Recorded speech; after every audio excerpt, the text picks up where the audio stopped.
Hi, I'm Trisha Mandis, and yes, today is that day. It is Take Control Tuesdays, where you learn to take control of your diet, your weight, and your health.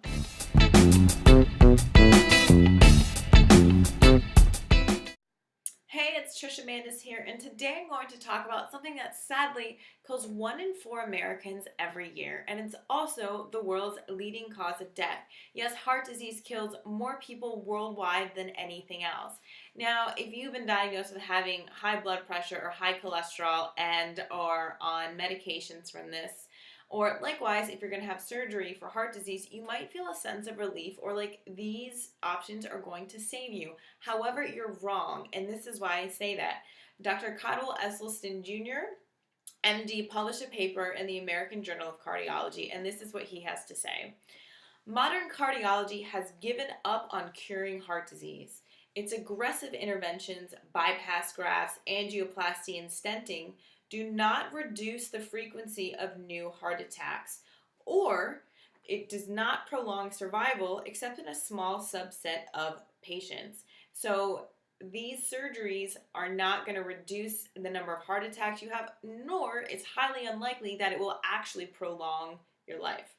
For most patients, these procedures do not treat life-threatening plaques, which is what kills most people anyway. Thus, it is clear that the goal of cardiology has become the relief of pain and unpleasant symptoms. Now, it's important you understand that there is another way that actually treats heart disease. And by treating, I mean it stops the progression of the disease or it actually reverses it, like Dr. Cottle Esselstyn and Dr. Dean Ornish have both shown in their studies. What is going on in modern cardiology right now is that we're treating the symptoms of the disease. We're treating cholesterol, high cholesterol, and we're treating it with medication, and we're treating it with surgery. We're not addressing the root cause, which is diet and lifestyle related. Dr. Esselstyn goes on to write, most patients who undergo these interventions do not have fewer heart attacks or longer survival. The procedures themselves also carry risks, which include new heart attacks, strokes, infections, and mortality. You can die, and people do die from having these surgeries. So it's not a cure-all, save-all by any means.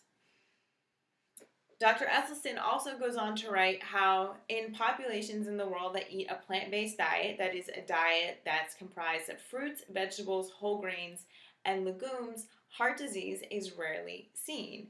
And this is true in rural China in the 1970s. Dr. T. Colin Campbell et al. Published this paper in the American Journal of Cardiology, and they found out that for males that were 64 and younger in one province in China of 246,000 males, there was not one recorded death from heart disease in a 3-year period. And again, for a group of 181,000 women who were 64 years old or younger, there was not one recorded death from heart disease in a 3-year period. Imagine if that happened in the United States or in Europe or around the world. That would be amazing.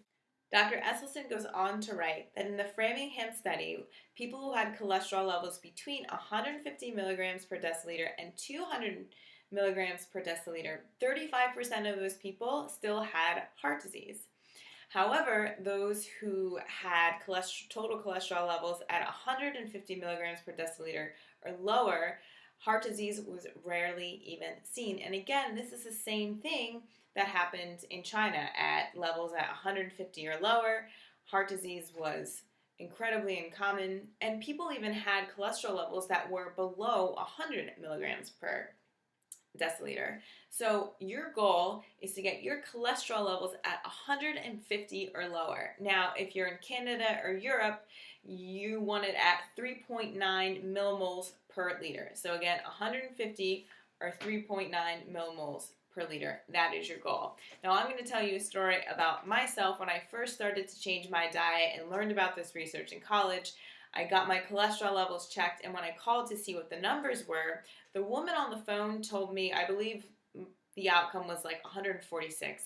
And I asked her if that was good. I wanted to talk about it. And she told me that I needed to increase my cholesterol level. So there is there can definitely be confusion about this in the medical community. So in the blog, I am including a PDF from the Physicians Committee for Responsible Medicine that talks about Dr. Dean Ornish's research. It talks about how diet affects cholesterol levels. So when you go to the doctor and you're concerned about this and you are trying to change your diet and want your doctor on board, give them this PDF so they understand why you're doing this.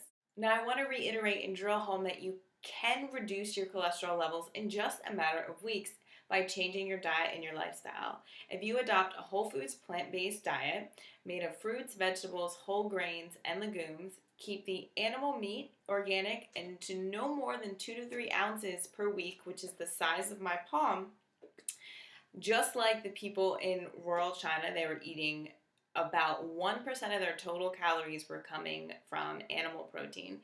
If you adopt a whole foods plant-based diet, you can reduce your cholesterol levels. So I want to challenge you to do this for just 4 weeks. 4 weeks, that's it. Get your blood work done beforehand, before you change your diet, and then get it done 4 weeks later, and you will see results. They will be significant, and they will have happened very quickly. Now, this is going to motivate you to stick to the diet, which is really good reinforcement. Now, before I forget, I have another awesome resource for you, and that is Dr. Caldwell Esselstyn's book, Prevent and Reverse Heart Disease. You have to get your hands on it. Read it if you or anyone you know is struggling with heart disease or you want to prevent it from happening. This will show you the evidence and what to do. It's an awesome book, and the recipes in it are amazing. Now it's time to hear from you. I want to know, is your cholesterol level above or below 150? Or if you're in Europe or Canada, is it above or below 3.9 millimoles per liter? Put your answers in the comments section below this video and find the answer out. If you like this video, which I hope you did, please share it with your friends. Send them over to trishamandis.com and have them sign up for free email updates from me. And if you want some more Trish the Dish inspiration and motivation for healthy eating, come find me on social media. Thanks so much for watching. Get educated, get support, and take control. You can get the healthy body you deserve.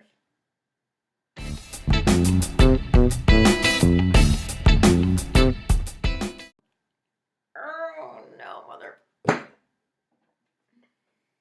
Trish Amandis here. Ooh, that's not true. Excuse me. Among, oh my god, the leading, so cross-eyed right now. Yeah, that's what I do.